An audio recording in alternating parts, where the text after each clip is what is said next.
Hello, this is the Stories Beside channel. I release videos every day for you. Subscribe and click the bell. How I envy you, Maria. Your husband really is gold. That's what it means to have a man in the house. Kathy looked wistfully at the door lock and then looked gratefully at Ben. You can say the same. So he made the lock. What's so surprising about that?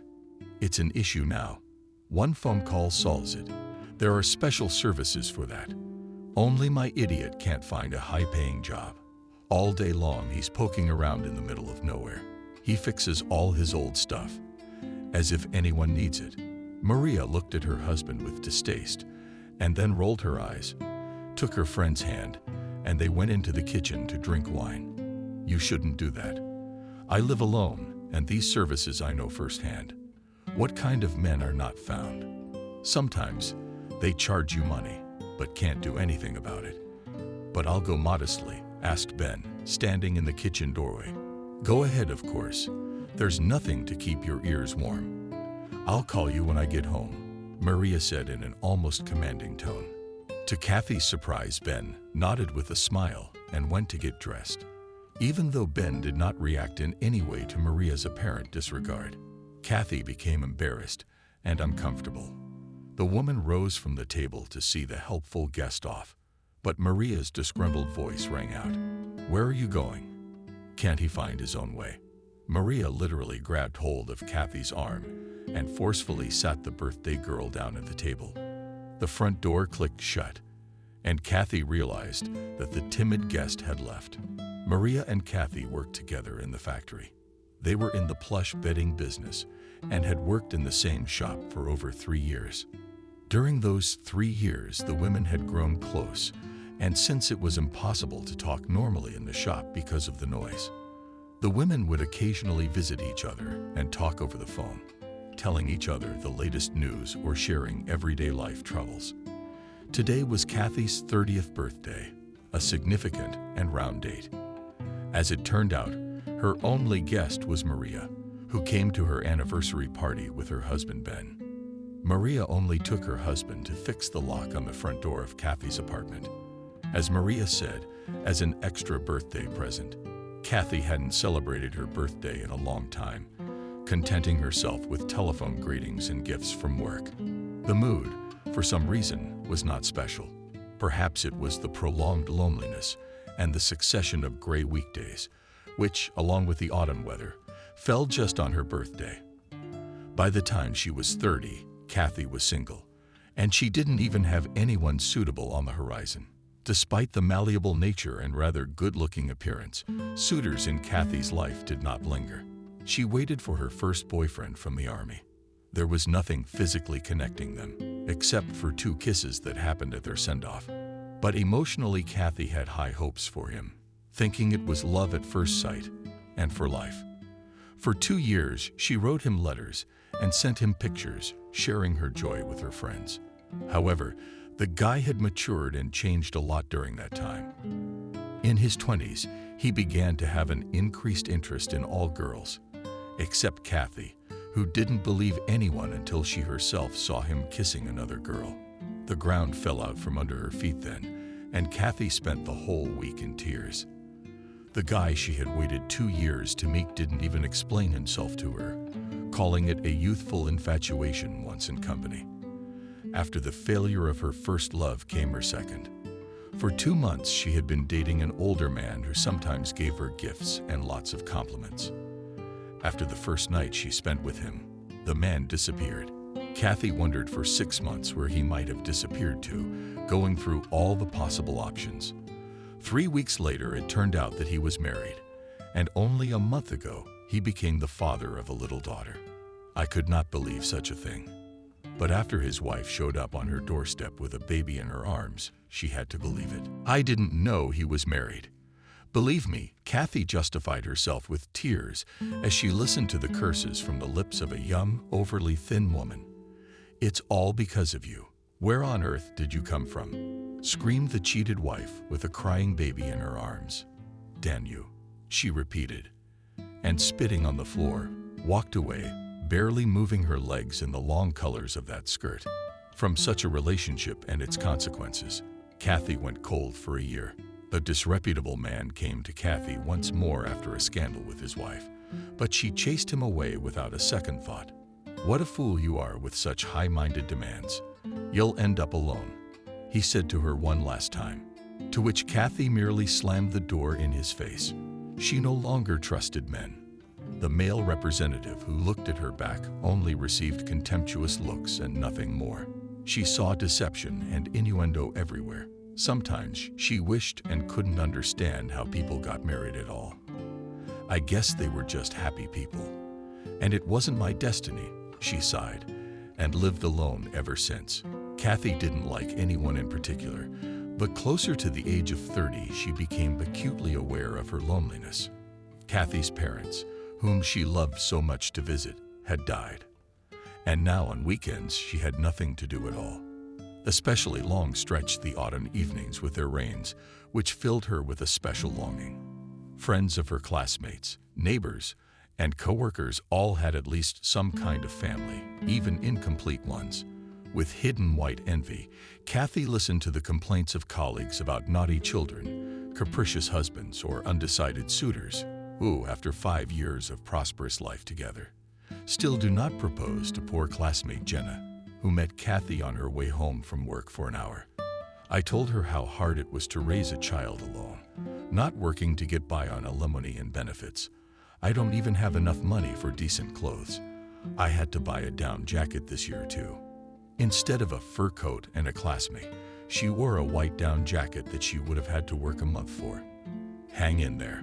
It will all come in time," Kathy replied to her, squirming, and went home in the down jacket she'd been wearing for the 3rd year. She had bought her down jacket on sale simply because it fit her size. And it wasn't because she didn't have enough money. She was a productive, fast professional in her field, and statistically, she was always at the top of the list. It just didn't make sense to her. Some sleepless nights she would go over her failed youth. Maybe we shouldn't have a celibacy wreath. She thought maybe that woman with the baby had really cursed me. Kathy covered her face with her hands in shame, and then wiped her tears with them, arbitrarily bleeding down the path that had already been laid. Her daily routine was becoming more and more monotonous with each passing day. But it was the questions from the people around her that handed her the most. "Why are you still single? So smart and single." But that's okay. I've got one man in mind who's single. Not a man, but a gold mine. That was the usual way to start a heart-to-heart talk with anyone I knew. At first, Kathy believed and tried to arrange her personal life by such recommendations. Several times she went to get acquainted, but after a number of unsuccessful attempts, Kathy concluded that finding a normal single man after 30 was even harder than finding a needle in a haystack. Behind the proud loneliness of seemingly very positive men was a disgusting greed, expressed in everything terrible character, which was carefully masked in his external life, or drunkenness or other significant vices. "Enough," said Kathy to herself, and ceased her search once and for all. After another lonely emerald embarrassed her in a public place, drunk to the point of insanity. "Come on, girlfriend, happy birthday. All you've got. I wish you had a man like my Mike." Maria noticed her friend's jaw dropped. She drank a whole glass of wine in one gulp. "So you're with him after all? Are you out of your mind? What about Ben?" Kathy knew this Mike her friend was talking about. At one time, he used to bring them fabric for sewing, but recently he had quit his job under the pretext that he had moved to another city after inheriting an apartment from his grandmother. It was immediately clear from his interactions with him that he was attracted to the female sex, and Kathy did not understand how she could trade her stability with Ben for an affair with no future. What a drag. No wonder you're single. And what does Ben have to do with you buying new shoes? Do you ever think about old shoes? "I wear shoes as long as they're not shabby," smiled Kathy, and took a sip of wine. "That's your trouble. You're constantly settling for what you've got. It's a small salary, enough to live on. And I, by the way, have negotiated a raise. A small apartment is even better. Less rent to pay. I don't have enough room in a 2-bedroom apartment. I'm sorry, I didn't mean to offend you. Maria looked at Kathy's sad face and realized that she had said something wrong. It's just to strive for the best. It's normal, you know. No, I don't understand. Kathy didn't like Maria's train of thought. She wanted to say that it was a betrayal, but she didn't. For example, a guy married a girl, and a year later he saw another beautiful girl who seemed to him by some criteria better than his own. So I should divorce and marry someone else according to you. Yes, Kathy, we should. If he likes the other girl, that means the old relationship is over. There's nothing left. And if he stays in it, it's only going to get worse. Yes, as long as it's okay to get married, then I'm only afraid. So no man can handle so much alimony. Why get married? What's the middle age now? They'll stone you to death. Maria looked at Kathy in surprise, as if they were speaking two different languages. And children in today's world have become secondary. Let others give birth, but I am still a child myself at heart. I like to be taken care of. And diapers are not for me. Then why do you need this, Mike? Let's live this way, and then we'll see. As long as I'm satisfied with a young, handsome, cheerful man, the soul of the company, in a word, I wouldn't be ashamed to go out in public with him. And this one is silent, as if he had water in his mouth. Why doesn't he talk about his work or anything else? That people are bored to listen to. He never tells a joke. He sits at the table going about his business, thinking about something. I don't understand how I got married to him. I was fatherless then, and my mother was always nagging me with the garden. The fence fell down, or I had to bring manure. And in the spring, I'd have to shout. I had to dig to sow. I had to bring water, and so on. When I remember, I shudder. So I went to digging and fetching firewood for money at first. And then Ben started offering me his help. He fell madly in love with me. And who in my position would refuse help? I remember my mother was crazy about him. She's still on good terms with him, you see. And now you've got a habit of going to pancakes and pies. That's how we got used to each other. And my mother, of course, contributed a lot. Praised him all the time. I didn't know that life doesn't end in the countryside. Kathy, go to the yard, see what kind of cars, apartments, phones people have. Clearly, that the hard-earned money. Now, where it's easier, there and more money is paid. And this idiot, where it is difficult, he goes there, as if he wants us to live in poverty on purpose. You'll say what poverty is too. Ben, on the contrary, he takes everything into the house. Try and find another one. Kathy knew what she was talking about. After all, it was her, not Maria, who tried to look for it. So take him for yourself, if you like him so much. Maria laughed. Why, I think you two would be perfect for each other. What do you have against it? Why is this Mike better? Kathy tried to talk her friend out of trouble. She knew that she could tell by the look of him that a serious relationship was out of the question. Mike smelled of expensive cologne, and Ben smelled of stinky sweat. That, I hope, is enough for you. There's no need to explain further. Kathy shook her head and pulled a fragrant French meat from the oven, the smell of which made Maria dizzy, and she pushed her empty glass aside. Now that's the taste of removal. What flavor? And as soon as you have the patience to cook it all. I boil soup, and okay. How does the oven turn on? I still don't know, between you and me. The drunk Maria laughed. Maybe it's for the best. Cookies, they say, are bad for your health. But not this time. Not this time. Hurry up with your delicious wine. Kathy put in a white plate, sighing a little more, and Maria pounced on it, trying to say that it was just delicious. She was still saying nothing as delicious. Honestly, I've never tasted in my life. If they fed me like this at home, I wouldn't go to a restaurant. Do you think you go to restaurants smiling ingratiatingly?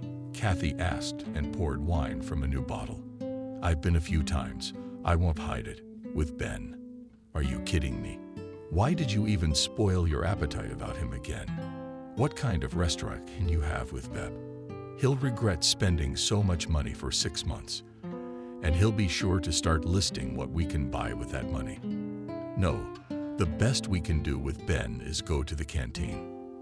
That's where he's a regular customer. I'm sorry, I'm not going to cook after work either. My lower back is already falling off in the evening. Don't you know who you're not laughing with? Kathy asked, just to keep the conversation going. No, Mike, I love it without the restaurant. He's the kind of man you can't get enough of. The dimples on his cheeks alone. Maria remembered something, and her face lit up with an extraordinary light. Are you in love with him? Yes, as much in love as I have ever been in my life. What about it? What are you going to do now? You know it's not serious. Why not? Maria answered. What makes you think it's not serious? He told me that he wanted to see me more often and that his apartment would be empty without me. We're good together, you know. He gave me the keys too. I've made up my mind. Today I'll pack my things and go to him. Are you crazy? What about work? And what will Ben say? If I'm going to quit my job, I don't care what Ben has to say. Maria got mad at the mere mention of him.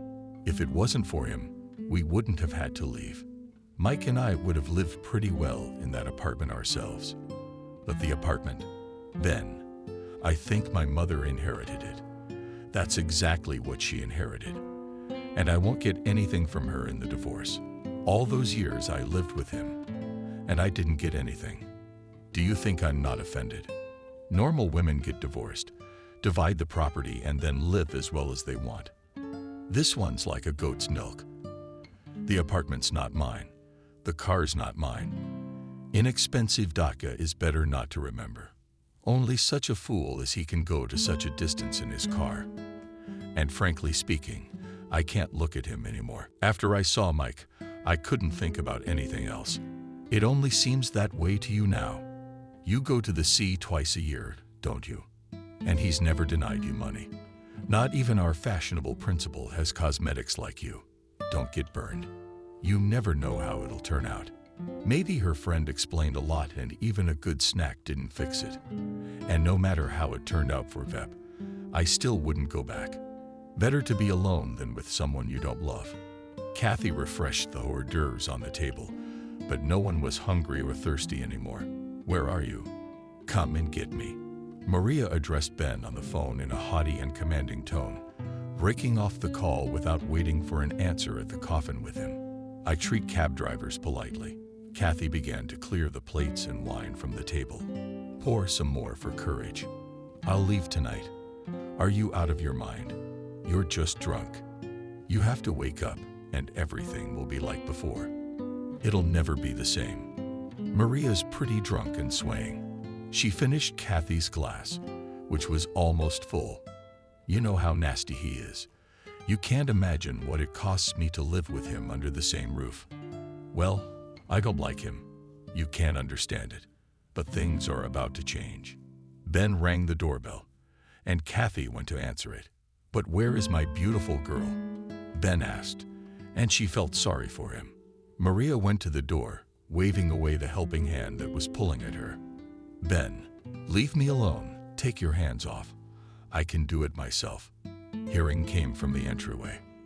And Kathy moved as far away from the door as possible so she wouldn't have to hear Maria's obnoxious voice. She usually had an average, unremarkable voice, but whenever she spoke to or about Ben, it was so obnoxious it was ear-piercing, especially if Maria had been drinking. In the kitchen window, Kathy saw Maria getting into the front seat and trying to get Ben to say something in a loud voice while gesturing vigorously with her hands.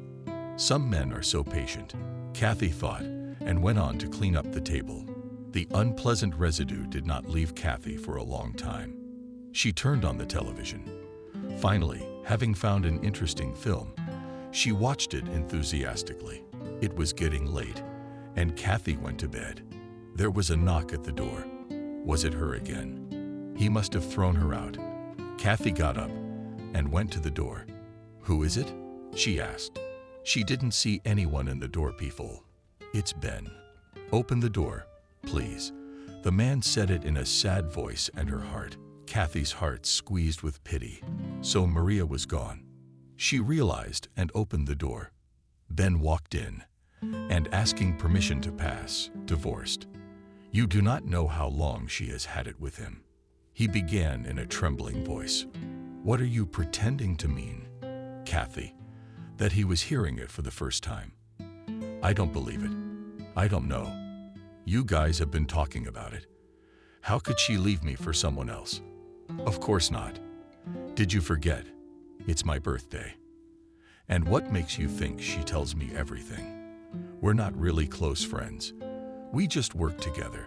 It just slipped out of Kathy's mouth in a weird, accidental way.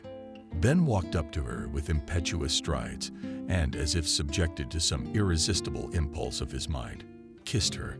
That bounced away from him, wiping her lips with her hand. The belt on her robe slowly and imperceptibly fell away, untangling her life. And Kathy, wearing a lace shirt with an uncomplicated floral pattern, began to hastily fumble with her fingers over the belt to tie the hastily opened robe. But her fingers couldn't even feel its absence in the semi-darkness. And Ben saw Kathy's bewildered face and realized that he had scared the young and lonely woman badly. The light from the street lamp illuminated her light blonde, not thick waves, clean hair, which was too soft to the touch than anyone would have guessed. Ben touched them with his hands as he kissed Kathy and felt them on his rough, cool hands. Those hairs scared him. He thought he was holding a swan feather or something. On the take, Ben gave into Kathy's trembling hands the belt he had picked up from the floor, and with a pitying look at the woman, he headed for the door. Kathy stood in the middle of the dark room motionless until she heard a quiet click from shutting the door and rushing to lock it from the inside. Crazy, the whole family is crazy, thought Kathy, trying in vain to sleep. She reached into her phone and began to read the few birthday greetings and reciprocate. Tears suddenly accumulated in her eyes as the picture that had recently happened came before her. Kathy felt somehow defenseless and vulnerable. It was just like that to be alone. Anyone can come in and do anything to me, and I can't even answer back. No one to stand up for me. Maria, meanwhile, was in a cab with her cherished suitcase. The alcohol had cheered her up so much that she told her husband everything. She even cried, telling her husband what a romantic and sweet lover she had, Mike. Ben remained silent as the restless Maria and poured into his soul. At one point, drunkenly, she even thought Ben was getting into her position, and then she asked her husband, in a slightly condescending tone, to take her to him. To which Ben abstained, replied, "You know, I'd take you anywhere else. But since you're going on your own, why should I waste gasoline and time on you now?" "Stingy," screamed Maria. "That's why I'm leaving. He's sorry to take his wife.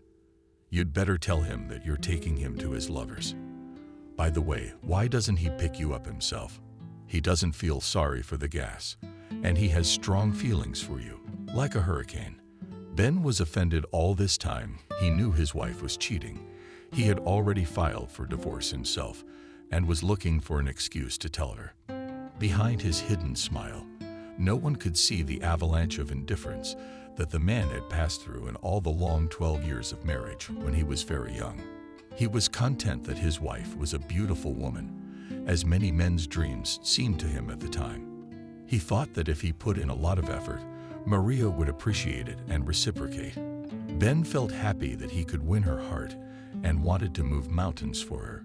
But it wasn't long before Maria made it clear that her heart was not won.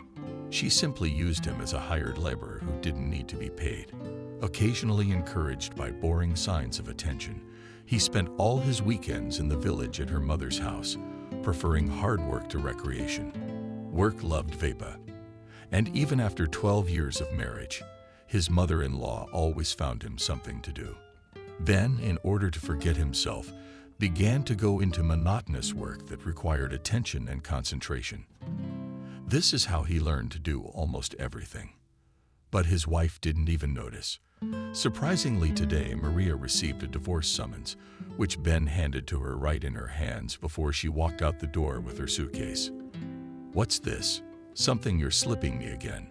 Maria snatched the small piece out of Ben's hands and repeated the question, "What is it?" Where do you want me to go? What for? Read the court carefully. Divorce proceedings. What did you file for divorce? Maria made a sour face and came out and said, I'd love to. What a bastard you are. What a fool I am to have wasted so much time on you. I'll come back for the rest later. Those were the last words Ben heard before he closed the door. His ego had hit him this time. But at the same time, Ben was greatly relieved, especially after drinking a glass of whiskey in one gulp. Now there was no need to immerse himself in meaningless work with his head, he reflected, and smiled to himself in the mirror. In the reflection, he saw what it had cost him to live all these years with a woman who didn't love him at all. Although Maria and I were the same age, the 32-year-old man lost a lot to her appearance and looked at least 45. Even his hair turned gray much earlier than his peers, and there were no black circles under his eyes from the constant. In the heat of the moment, he went to Kathy, not sure why. His heart was pounding terribly, finding no rest, and as usual, the calm and composed man began to behave impulsively and abruptly. When Ben had already driven back from Kathy's house, his heart began to slow its pulse. Peace formed on the soul, and only an embarrassing shame in front of Kathy creased his soul. What kind of fool was I? What would she think of me now? And if she told Maria, they were friends. But who cares? He thought to himself and went to bed. Ben found it more difficult to sleep than usual. Drunk Maria and Kathy flashed before his eyes, memories of which now evoked warm feelings in Ben's mind. While Ben studied on the couch, Maria at this time got out of the cab and, getting a suitcase from the driver, headed for her lover. The suitcase was very bulky on wheels, but there was only stuff in it at the bottom. Drunk Maria had a hard time putting it together. However, she needed some kind of symbol of her present freedom. Even though it was the 3rd hour of the night, Maria could not delay. She was sure that Mike was waiting for her arrival, perhaps even awake, thinking of her and how good it would be if they were together, opening the door with the key Mike had given her a month ago, so that he wouldn't have to open it again when she came back from the store with a beer. Maria thought Mike had given it to her for good. That was the impetus for her to think and act further. Warm Kathy. Maria still had a small bottle of cognac on the way to relieve the stress after her conversation with her husband, which relaxed her quite a bit. She liked to drink without the stress, especially now. All the way she tried to sing along to the radio, which severely undermined the nervous system of the driver, who finally turned it off. I wish she could hug her beloved and fall asleep. I wish today were over. Out of the last strength she thought Maria on a drunken head, she ran the suitcase through a huge puddle in front of the entrance and entered it at the elevator. For a whole minute, the drunken woman could not decide on the floor, but finally, remembering, went to the apartment. It turned out to be dark. Maria dragged the suitcase and slammed the door behind her, forgetting behind a foggy head that she came not to her house in a warm apartment, but for good. Feeling like a queen floating in the soot, snippets of memories from Kathy's birthday flashed through Maria's mind, and the woman naively assumed that she had returned from it to her home drunkenly exhausted and heavy. Maria was tired during the day and tried to find a light switch with her hand, but feeling a new rush of intense fatigue that was already making her dizzy, she just found somewhere to lie down. As soon as Maria's body felt a soft and warm surface beneath her, she passed out. Deep into the night, closer to morning, Maria felt gentle kisses moving into more insistent caresses. Mike wanted to whisper, she realizing that Ben was simply not capable of such caresses. But her mouth was closed with a passionate kiss, and Maria reciprocated. For more than 20 minutes, Maria floated on the waves of love, until finally, the light in the room came on, and in the doorway appeared Mike himself, who, seeing a naked Maria in his friend's arms, was stunned. Maria cried out and wanted to cover herself with a blanket, which unfortunately was not there. They were lying on the huge couch in Mike's living room, and though the room was hot, Maria, feeling a cold shiver, began grabbing her clothes, pulling them on as best she could. Maria's face was dreaming to the extreme, and not understanding what was even going on. She began to justify herself completely honestly, not admitting her guilt. "Mike, what is going on here? Who is it?" She realized that she hadn't slept with Mike at all, but it was too late. "Who the hell are you?" Maria moved away from the strange man, who for some reason was only slightly surprised by her behavior. The stranger smiled as he began to realize that he had taken someone else's place. How could this have happened? Maria was furious and shifted her gaze from the stranger to Mike. "Are you asking me that?" Mike answered rudely. "I actually slept through the night and heard you sighing. And now I see what I see. Where did you even come from?" "What do you mean? Where did you come from?" "I came to see you last night." Almost crying, answered Maria. "Bro, I thought it was one of those last night." The stranger got up from the sofa and, not at all embarrassed, neither his friend nor Maria, put on pants and walked away. "Yesterday's. That means, while I am with my husband, you're here instead of waiting for me to come and have fun with the girls." Maria shook with anger and jealousy. "Look at yourself. Who are you to me that I should wait for you? Aren't you the same kind of girl? What makes you think that? That I'd be glad to see you? Who invited you here? Do you really think that? That I need you?" Mike smiled mockingly and then added, "Maria, come on, get ready to go home. My wife and kids are coming over. We just made up a week ago. Something, that's why you haven't been available all week. I was stupid to think there was something wrong with your phone. Didn't you say your phone was gonna be dead soon?" "It's fine. There's nothing wrong with my phone. I changed the number so crazy people like you wouldn't call. Go on, get out of here. My wife and kids are coming over. And you, Rob, it's time. Don't be sorry, you'll hang out," he said to his friend, who was all dressed up, and went to the exit. "And that was it. Why don't you say that to me too? You made me leave my husband and my house. Do you understand?" Maria was in a state of extreme irritation because of me. "Then why did you jump into bed with Rob if it was because of me? Or don't you care? I've never heard that name before in my life. I thought it was you. Come on, don't make excuses. I honestly don't care that you slept with him. My wife's on her way back, and it wouldn't be good for her to catch you here. Go on, I've got some cleaning up to do." Mike pulled the bedspread off the couch and carried it to the washing machine with measured steps. "What an asshole you men are, breaking my heart and pretending it didn't happen." Maria was about to throw herself at Mike with her fists out of resentment and despair, but she remembered that Ben wasn't Mike, and if she tried and turned everything into a joke, her husband would forgive her. After all, he loves her and will always be there for her. "Why didn't you tell me you had a wife and kids? Why did you have to make a fuss about it?" Maria put on her outer clothes, trying to call a cab at the same time. But the door opened, and on the threshold there was a beautiful, spectacular woman with 2 children. "So this is how you want to make up with me?" And I was stupid. I did not sleep all night. I arrived at dawn and dawn, she shouted to the back of the room, from which Mike came running out. "Wendy, honey, it's not what you think." He threw himself on his knees and began to hug and kiss the children. "Who are you? Holy crap. And with a suitcase. So she's been staying with you while we were gone." "Let me go," Maria barked rudely, pushing Wendy aside, who stood like a wall at the door, preventing me from getting out. This woman came to see Rob, and since he wasn't home, she came here. Mike couldn't think of anything. What was there to lie about? How does this alcoholic know your address? She smells like you. You've got yourself a match. What kind of a scoundrel are you? And I was a fool to believe it once again. But no, I can't help who I am. Wendy opened the door and walked out, taking the frightened and disgruntled children with her.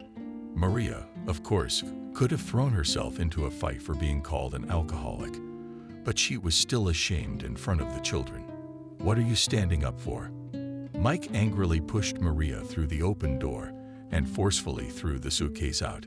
"You bastard," Maria managed to say before the door closed for her forever. Maria was just seething with anger.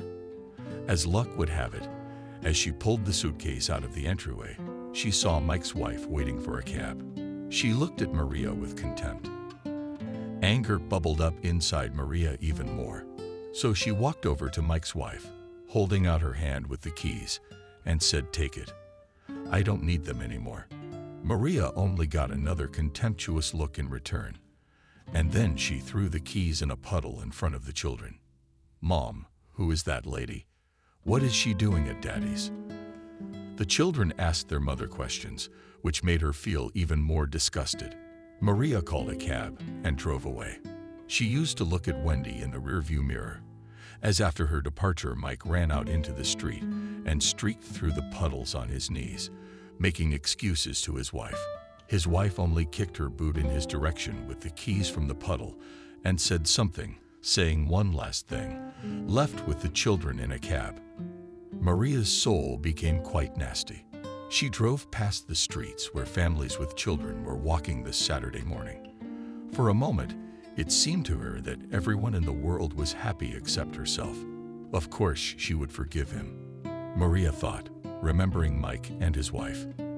The awkward situation was as if it wasn't going to let her go. Unpleasant memories one by one wounded her heart. Where to now? Back to Ben. Tried to ponder Maria's heavy head, forgetting that Ben had already filed for divorce himself. And how would I explain all this to him? Yes, if I tell him the whole truth, he won't talk to me anymore.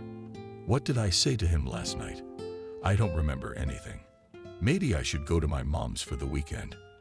And then I'll say that I made it all up about lovers. And I didn't go to him at all, but to my mom. I'll say that I just wanted to provoke jealousy, because lately all our feelings have come to naught. Why can't I go to my mother's? Satisfied with this solution to the problem, Maria cheerfully changed the route and stopped at the nearest store, bought herself 2 bottles of champagne, one to hangover and the other to celebrate the solution she had found. The mother was surprised to see her daughter with a suitcase. "What is that?" she asked, shifting her eyebrows. She could not imagine that she could lose such a son-in-law who had arranged her house and land to the envy of all the neighbors. "Yes, I'm here for the weekend," Maria answered. "Have you been drinking? Where is Ben?" Her mother's voice became increasingly unfriendly and rude. "Your Ben has taken over the house, or I can't come without him now." The mother looked at her daughter with disbelief, and they went into the house. Maria did not like the mother's reception. Not only that, she also had to pinch the chicken, and that was something Maria did not like to do. What a disgusting smell! Maria ran out of the garage, where a bucket of boiling water was sticking out, decapitated. Chicken pinching and give a candle. We slaughtered 20 of them in a day last fall. And after that, I also went to my neighbor's birthday party. And you've been here with one for 15 minutes. You don't know which side to approach her from. Mom, I can't. I'm making me sick, Maria pleaded. What's making you sick? Pregnant or something? No, God forbid. I'm hungover. Well, if you're not pregnant, then you shouldn't drink, since you can't. Maria's mother was a rude and straightforward woman, and in case of disobedience, she could say anything. The first one under her arm was a looker. Maria somehow felt the chicken, leaving a lot of feathers on it. And here, after half an hour of their anguish, her mother took the carcass from her and went into the house with her. Let's nailed her lower back. And today the neighbor is coming to visit us. Maria commanded her mother and went to look at the stove. Cleaning the kitchen, Maria remembered all the hardships of country life and was already on foot ready to go to her comfortable apartment. She also had time to think about Ben, for whom country work was a pleasure. No, it wasn't for me, Maria thought. And having finished washing the dishes, she lay down on the couch right in the kitchen. Her mother came into the house and took off her clothes and looked at her daughter with surprise and indignation. Not only do you come here once every 6 months, but you also lie down. Did you come here to lie down? Mom, I'm tired. Well, really, I'm tired. My health. Maria felt weak, and she had no desire to get up from the sofa. Get up. I'm telling you from the road. She's tired. And me. I am 60 years old, and I work like a horse every day. Mother Maria, of course, lied a little about the horse, but labor in the village was really hard. You chose that kind of life yourself. You also made me work all my youth. If it hadn't been for you, I never would have married that fool Ben. Maria jumped up from the sofa and went into the bedroom, hoping her mother would leave her alone there. Ben is a fool. Look at you. Who needs you? You don't know how to do anything and you don't want to. Taught you all your youth that in Maria everything boiled over. She wanted to leave everything right now and go home. She wanted so much peace and quiet, but her annoying mother wasn't going to leave her alone. It was already dark outside the window. She didn't want to go out into the night again. Maria had no idea how Ben would meet her. And what if there was a scandal there too? Leave me alone. Tomorrow morning I will leave, and you will never see me again. Maria said this almost crying and stern mother, suspecting with her daughter. Something must have happened. Left her alone, leaving her and her friend in the kitchen. After dinner, the neighbors came into the house. In accordance with their good tradition, they drank and ate a hearty snack of boiled chicken. I have a joy. The elderly neighbor smiled. My daughter-in-law, you are pregnant. Really? The third should drink to that, said Maria's mother and poured a 40-degree liquid in a shot glass. And I'm never going to have grandchildren. Apparently, he cried. Neighbor, saying it loudly, so that Maria could hear. Maria, your girl is healthy. By the way, where is she? Where else? She can only lie down. Yeah, I should have spared her a whip when she was a child. And I kept feeling sorry for her. I thought she was the only daughter who thought she could go to work and still have time. And that's how it turned out, Maria. Come here. We're talking about you. Maria was asleep, and the woman soon calmed down, finding another topic of discussion. The next morning, Maria had a glass of tea and began to get ready for home. Are you leaving? Mother came home and put the empty bucket on the floor and looked at her daughter sternly. Yes, I'll go until I get there. It's a long way. And why did you come? Not understanding her daughter's behavior, she asked and frowned her eyebrows. I came to see you, whether you are my mother or not, but I see that you only see me as a farmhand, and you should not work as a farmhand, but as a helper. Maria's mother said loudly to Maria, who was leaving, and closed the door behind her.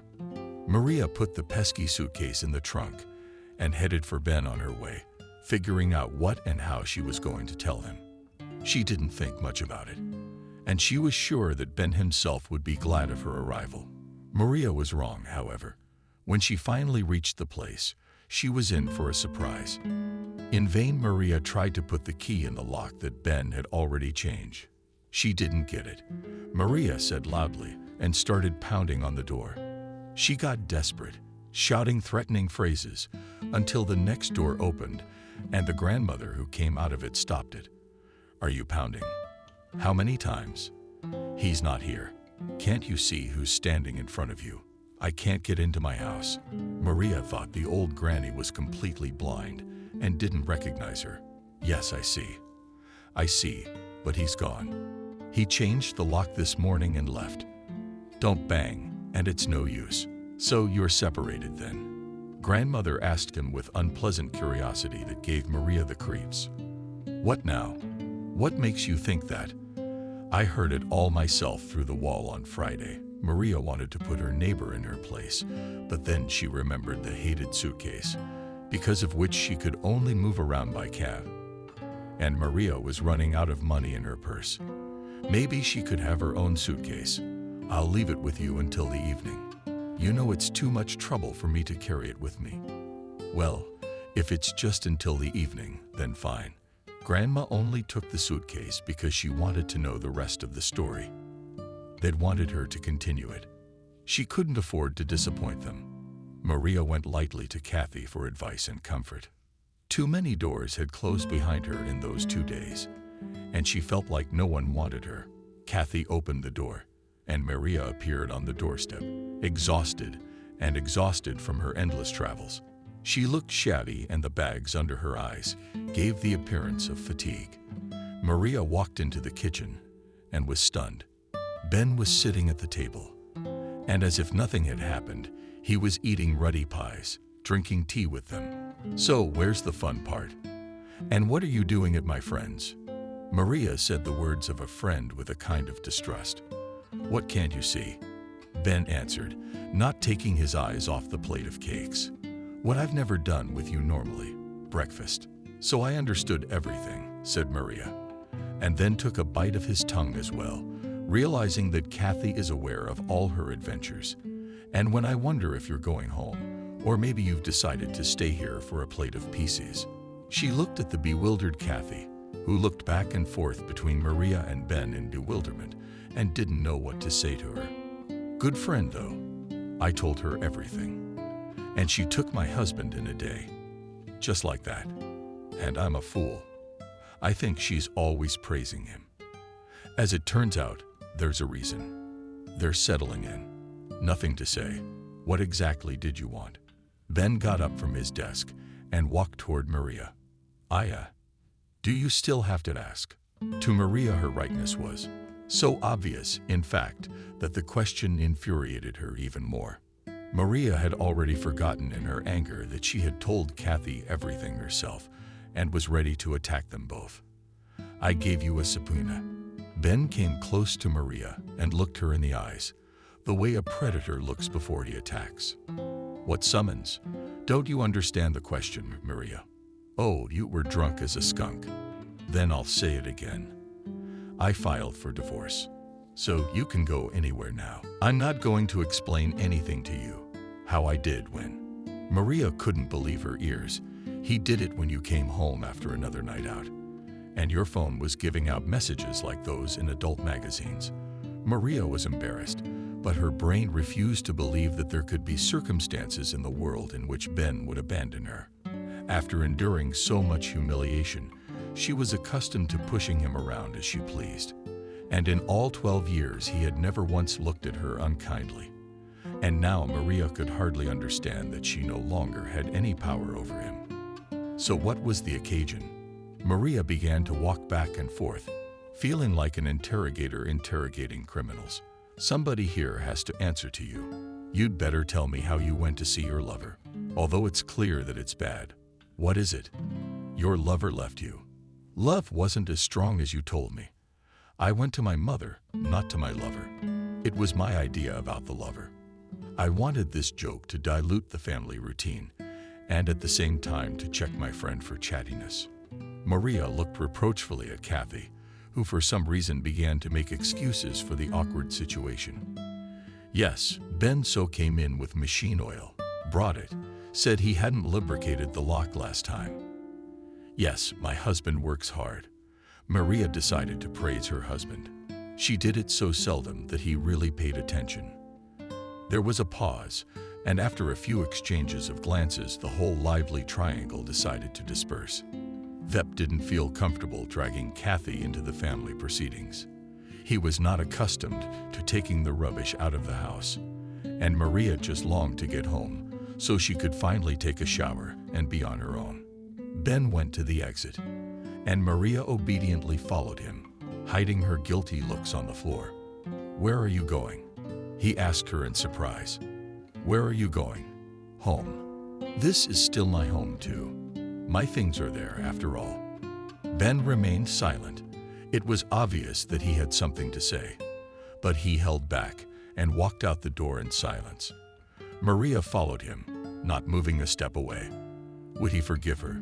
Kathy thought about it and looked out the window. Ben came to Kathy, and there the row continued. Maria began to cry and plead with her husband to believe that everything is as it was before and that there is no lover. Ben sat in the car with a gray face, and when he saw Kathy in the window, he quickly started her up and drove away. Forgive, of course, forgive. Women like that are the kind of women who forgive. Kathy thought and noticed that the thought displeased her. Kathy couldn't find her place. Why had he come at all? Kathy involuntarily remembered the night kiss that had kept her awake half the night. And then the morning doorbell. And again his arrival confused her. Why? I just opened the door for him. Angry at herself, she was. Kathy was beginning to realize that after several years of complete silence, her heart had spoken, and she was beginning to have feelings for Ben. Frightening and irreversible. Now she couldn't bring herself not to think about him. She knew Maria would tell her everything tomorrow at work. And again half the night, all she thought about was Ben. Thinking about him gave her a special kind of joy. And Maria behaved like a silk at home all evening. She noticed a kind of indifference to her in her husband's eyes, and that made her very uneasy. After she showered, the stove in the kitchen came to life, which Ben smiled at, even made a joke. I didn't know you knew how to turn it on. I don't know how, but I'm learning. How am I any worse than Kathy? What do you want to bake pies with? Ben was surprised, and then thoughtfully said, let's make them with jam. My mother used to bake them for me when I was a kid, and today I tasted them at Kathy's place. It made me nostalgic, and you didn't let me finish it. What's the big deal? You have to eat at home when you're away. But that's all right.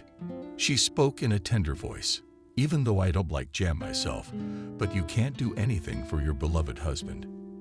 And you don't have to bother with the stuffing. What kind do you want? Apple jam.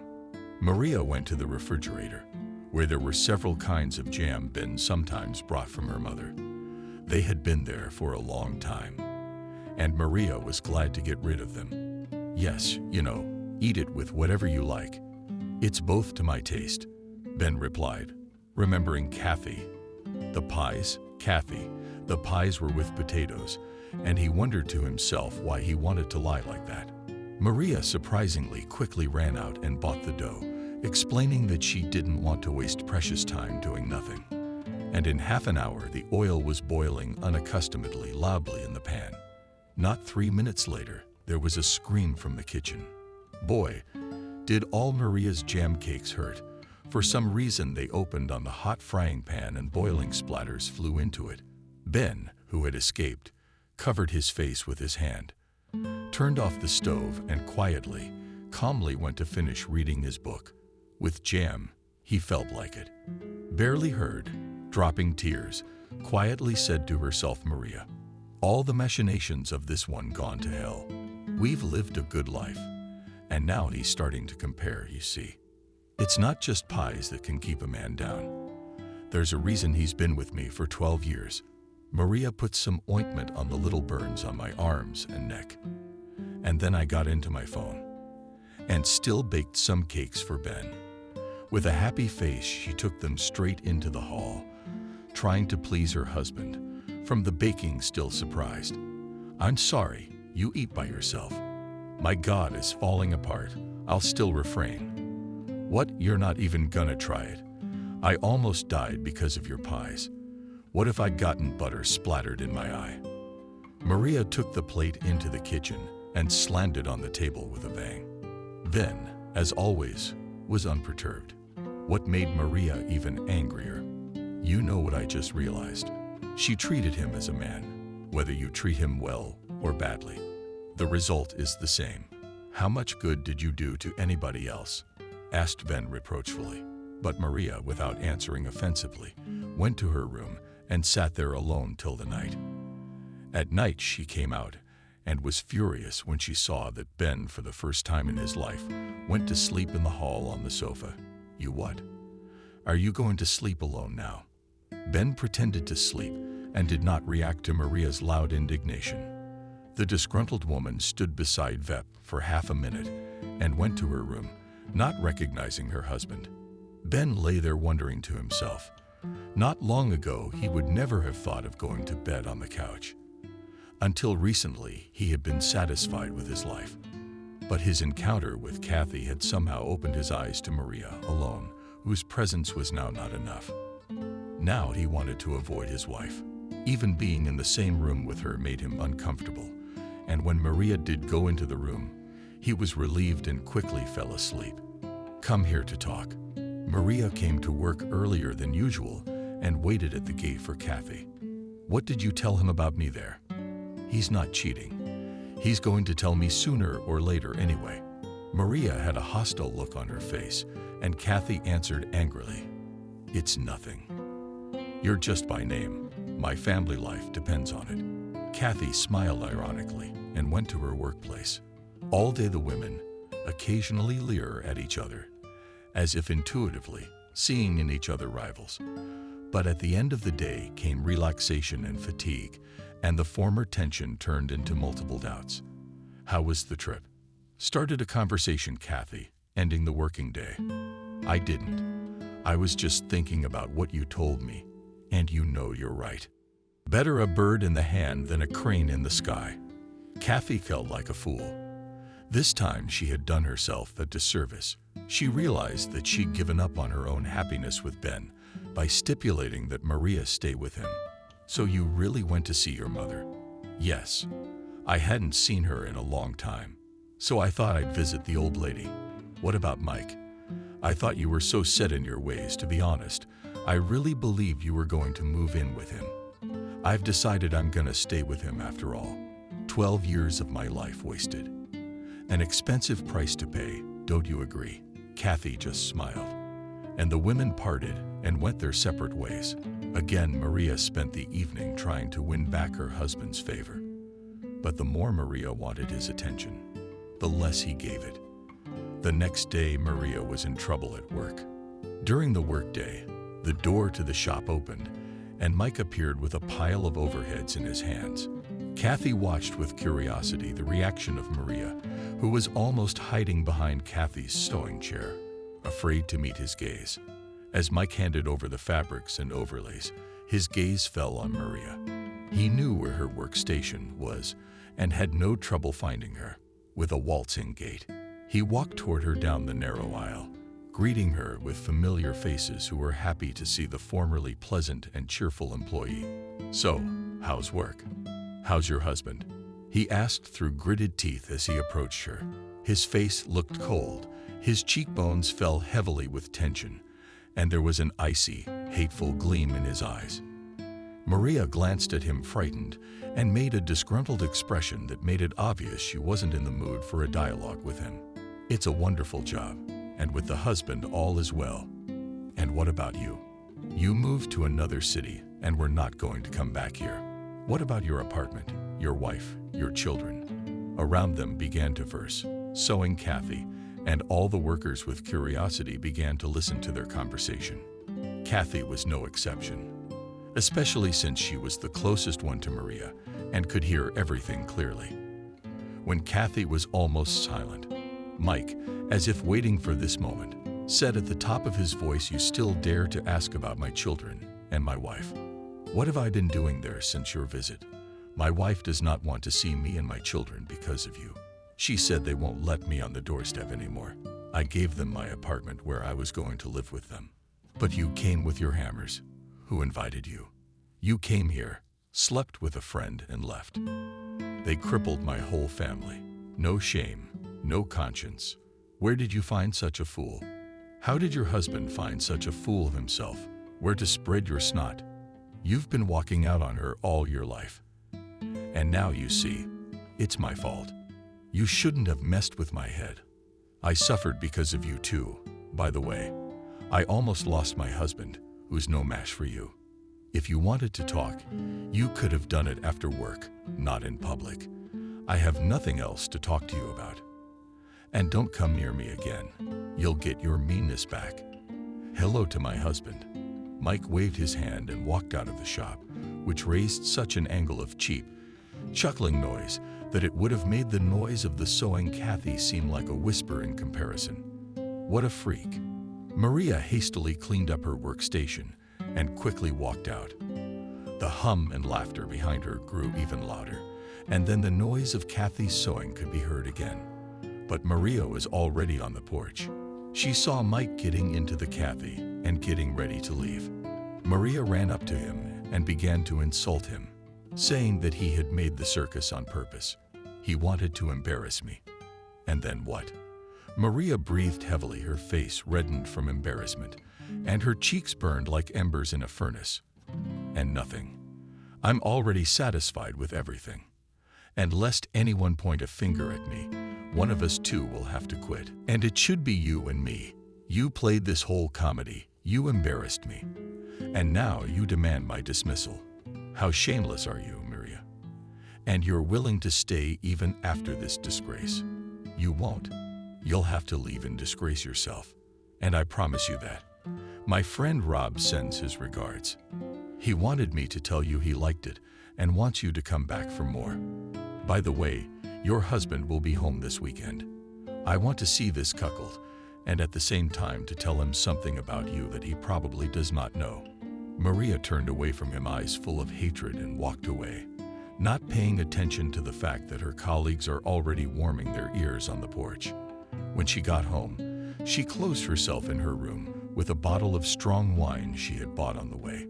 She didn't want to see or hear anyone this evening. She drank, wiping tears on her cheek, and everyone wouldn't stop burning. When Ben came home after work and went into the room to change, Maria was already asleep. There was an empty bottle of wine on the floor. Ben opened the window and the cold autumn air rushed into the room. He felt a terrible urge to go out into the fresh air, and he immediately thought it was ridiculous for him to go to her just like that. So he, taking an impressive amount of money with him, went to the flower store. When Kathy looked through the peephole of her heart, hers froze. A huge bouquet of delicately pink roses could not fit into the peephole's view, and she thought someone had the wrong address. You, surprised Kathy, looking at the handsome and well-groomed man in the suit and white shirt. She felt ashamed in front of him for her tired appearance and a plain robe. Are you expecting someone else? Ben questioned the propriety of his visit. After all, he didn't even know if the woman was lonely. Kathy was speechless, and she only took a few steps back so Ben could come in. All this time, she felt ashamed of her feelings. She did not want to take a married man out of the family, but on the other hand, she knew that he was unhappy there. What about Maria embarrassed Kathy? Today's scandal at work was all too fresh in her mind, and she could only guess what it had led to. I'm divorcing her. Have you forgotten? And there's a trial tomorrow, by the way. What are we all talking about her for? Ben took another step and gave Kathy flowers. Kathy's heart was so full of joy that it didn't occur to her to say anything about Maria. She was just happy when Ben broke away and hugged Kathy. Warmth spread throughout her body, and she even felt like time had stopped. Ben suddenly dropped to his knees and began to talk about his feelings he could no longer hide and his intention to marry. If, of course, Kathy agreed. He spoke such nonsense, and his thoughts went against his words, but Kathy was happy. She, too, went downstairs and kissed him on the lips. Ben spent that night at Kathy's, and in the morning he picked up Maria and took her to court. So it's over. You're going to Kathy. I can imagine what she's told you about me. Ben kept quiet, and the divorce went through quickly by mutual consent. Maria quit her job and went to live with her mother, but they did not get along. Her mother nagged her a lot about Ben. So Maria went up north to work at a large construction company as a warehouse clerk, where she, against all odds, liked it. She even looked out for a new love there. Her boss, he was just unmarried and quite handsome, though a little worried. But that was okay.